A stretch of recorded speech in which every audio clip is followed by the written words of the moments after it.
السلام علیکم ورحمۃ اللہ۔ عزیز طلبہ و طالبات، امید ہے سبھی عافیت سے ہوں گے۔ آج کا ہمارا سبق ہے رباعیات رواں۔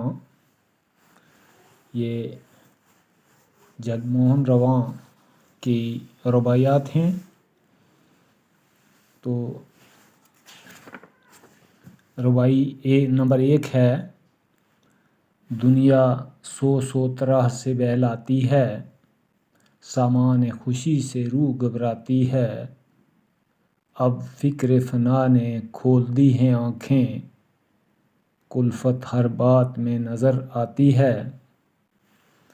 تو رواں لکھتے ہیں کہ دنیاوی خوشیوں کے طرح کے سامان انسان کو بچوں کی طرح ساری زندگی بہلاتے ہیں اور انسان محو ہو کر زندگی گزار دیتا ہے۔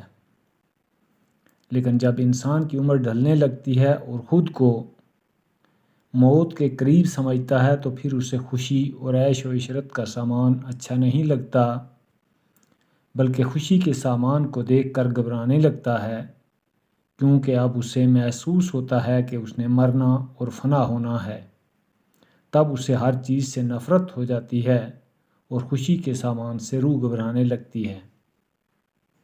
رباعی نمبر 2 ہے: حرص و ہوس حیات فانی نہ گئی، اس دل سے ہوائے کامرانی نہ گئی، ہے سنگ مزار پر تیرا نام رواں، مر کر بھی امید زندگانی نہ گئی۔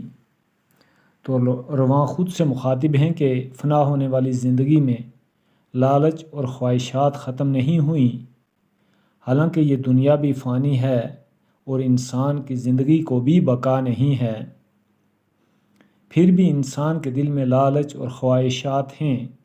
مرنے کے بعد تیرے مزار پر جو پتھر لگایا جائے گا اس پر بھی تیرا نام ہوگا، اس طرح مرنے کے بعد بھی تیرا نام زندہ رہے گا، گویا مر کر بھی تجھے زندہ رہنے کی امید ہے۔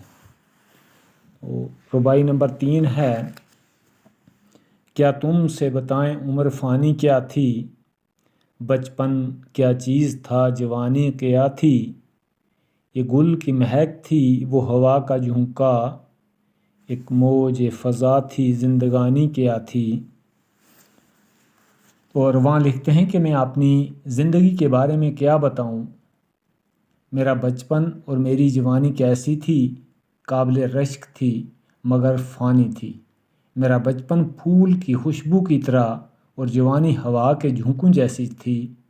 پھول جب تک تازہ رہتا ہے اس میں خوشبو رہتی ہے، اس کے بعد خوشبو ختم ہو جاتی ہے۔ اس طرح بچپن بھی گزر جاتا ہے، جوانی تو ہوا کے جھونکے کی طرح گزر جاتی ہے، اس طرح زندگی پوری ختم ہو جاتی ہے۔